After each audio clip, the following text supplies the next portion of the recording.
The Supreme Court justices are now weighing Donald Trump's unprecedented claim that presidents have absolute immunity from criminal prosecution for any actions tied to their official duties. Without presidential immunity from criminal prosecution, there can be no presidency as we know it. Trump argues that because of that absolute immunity claim, he cannot be prosecuted by special counsel Jack Smith for his efforts to overturn the 2020 election.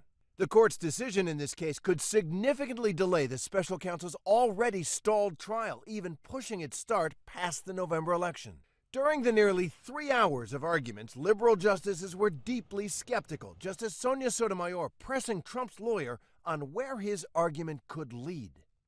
If the president decides that his rival is a corrupt person and he orders the military or orders someone to assassinate him, is that within his official acts that for which he can get immunity? It would depend on the hypothetical, but we can see that could well be an official act. Justice Ketanji Brown Jackson asking if there is no accountability, what would stop a president from, quote, turning the Oval Office into the seat of criminal activity in this country? If the potential for criminal liability is taken off the table, wouldn't there be a significant risk that future presidents would be emboldened to commit crimes with abandon while they're in office? But conservative justices, while not fully embracing Trump's argument, made the case that presidents need some protection from criminal prosecution.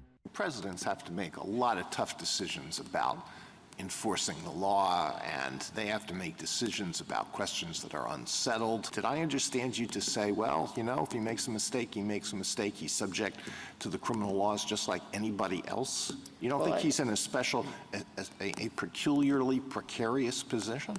Much of the argument centered around what constitutes a personal act versus an official act by a president. The justices hinted they might send the whole case back down to the lower court to sort that question out. You say even if the court were inclined to recognize some immunity for a former president's official acts, it should remand for trial because the indictment alleges substantial private conduct? Yes. Not lost on the bench, the stakes of this constitutional moment. We're writing a rule for the ages.